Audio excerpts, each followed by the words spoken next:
आज मुझे आपण सहित सेयर करी आम ओडिया स्टाइल खासी मांस आलू झोल एकदम देसी स्टाइल बनैबा बस एतिकी कमी रही जमती कि आगुरी जेजेमा मैंने आईमा मैंने शिलू मसला बाटी करुले से स्टेपटा ये स्कीप हो बाकी सेम टू सेम मुझे बनई ताले चलतु भिडियोटी को स्टार्ट करवा। ताले प्रथम जिनस आमको दरकार तो मटन मुझे नहीं 1 किलो मटन आ मटन को मुझे भल भाव धोई तो 1 किलो मटन पर मुझे नहीं 2टी बड़ साइज पियाज गोटे मीडियम साइज टमाटो और 2टी मीडियम साइज आलू आलू को मुझे एमती 4 फाड़ कर एपटे मसला प्रस्तुत मुझे नहीं गोलमरीच गोटे डालचीनी 6टी लवंग 4टी सुखिला लंका गोटे चामच जीरा गोटे अनासी फूल और 3 चामच गोटे धनिया। तो ये देखो आम मसला पेस्ट रेडी हो जाए स्पेशल पेस्ट जोटा कि आगुरी आईमा मैंने जेजेमा मैंने शिଳରେ बाटुले। एपटे देखो प्रेसर रे मु पाखापाखि 50 ml सोरिष तेल देछि जेहेतु मु जो मटनटा नहीं से चर्बी अच्छी तो से एतिकी तेल ही काफी हे। तेल गरम होगा पर आम देवा कंचा आलू पूरा ओडिया स्टाइल फिल होबार अच्छी तो फ्लेम को हाई करके आलू पीसेस गुड़ी को भल भाव भाजीदेवा आलू को टिके ब्राउन कलर होगा पर्यंत भाजवा। तो ये देखो आलू रे कलर आसी बास ए स्टेज रे आम आलू को बाहर करनेबा। आलू को आम बाहर कर सारिबा परे प्रेसर रे आमर तेल बड़ी से तेल रे आम जीरा एवं पियाज को पकेबा एवं पियाज को हल्का बादामी रंग होगा पर्यंत छाड़ीदेबा। एबे देखंतु पियाजटा पूरा गोल्डन कलर होइकी भाजी हो गलानी। तो यही स्टेज रे आम प्रस्तुत करथिबा स्पेशल मसला को एठी ऐड करिबा एवं सेथिरे गोटे चामच हळदी गुंड देकी भल भाबरे घांटी देबा।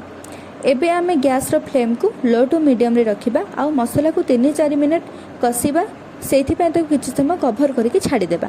तो 3 ରୁ 4 मिनट कसेबा पर देखिपे मसला रे तेल 4 साइड रू बाहरी आसी माने मसलाटा भल भाव सीझी जाइए। तापर आमे जो गोटा टमाटो नहीं ताको एटी ऐड करिबा एवं भल भाव गोलेदेबा एवं 2 ରୁ 3 मिनट छाड़ीदेबा।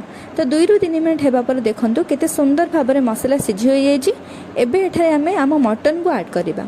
मटन को ऐड करिबा परे आम गैस फ्लेम को पूरा हाई करके मटन को मसला सहित कषा बिल्कुल लो फ्लेम करें कहीं लो फ्लेम करें मटन रू पानी छाड़ा स्टार्ट हो आउ मटनटा सिझा सिझा लगे भल लगनी।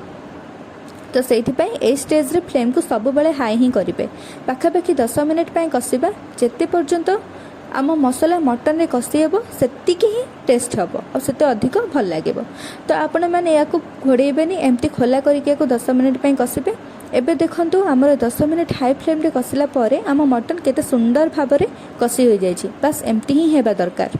10 मिनट कषेबा परे गैस रो फ्लेम को लो टू मीडियम रे रखिकी पुणी 10 मिनट कषिया छाड़ीदेबा। एमती कषिबा द्वारा मटन रो जो ओरिजिनल फैटा अच्छी सेटा रिलीज हे आउ पूरा परफेक्ट हम आम मटन करीटा। तो ये देखंतु पाखापाखि 10 मिनट मु लो टू मीडियम रे छाड़ी देथिली तो मटनटा पूरा भल भाव कषि हो जाइए। एबे ए स्टेज रे आमे एठी आलू ऐड करिबा। आलू को बिल्कुल आगुरु देबेनी कहीं आलू आगुरु देले मसला कसिला बेले आलू पूरा गुंड हो जिवो। एबे याकू भल भाव गोले देबे। एपटे मटन रो झोल पाई मु किछि पानी को गरम करथिली पानीटा पूरा फुटी गलानी आ हाँ ठंडा पानी बिल्कुल देबानी। तो ये आमे पानी को ऐड करिबा आपण माने आपण को हिसाब रे पानी ऐड करिवे। तो मु एठी एतिकी ऐड करछि पानी देकी एबे याकू भल भाव कभर करिबा। कभर कर सारा पर हाई फ्लेम रे ही 7टा हुइसिल देबे। आपण माने कम अधिक हुइसिल मध्य दे पारिबे सेटा आपण को मटन ऊपर डिपेंड करे। तो ये देखंतु 7टा हुइसिल देबा परे पूरा ठंडा हो गलानी कुकरटा और केते सुंदर केते सुंदर भाव मटन रो कलर आसी मटन रो ग्रेवी रो थिकनेसटा आपण माने देखि पारुथिबे पूरा परफेक्ट अच्छी। एबे इथिरे कोनोसी मसला पकेबा दरकार नाही रेडी हो गला हमर पूरा मटन आलू झोल। आपण मैंने थरे बनातु ये रेसिपी आउ केमती लगिला कमेंट रे जणांतु। रेसिपीटा यदि भल लगिला लाइक शेयर एंड सब्सक्राइब निश्चित करंतु।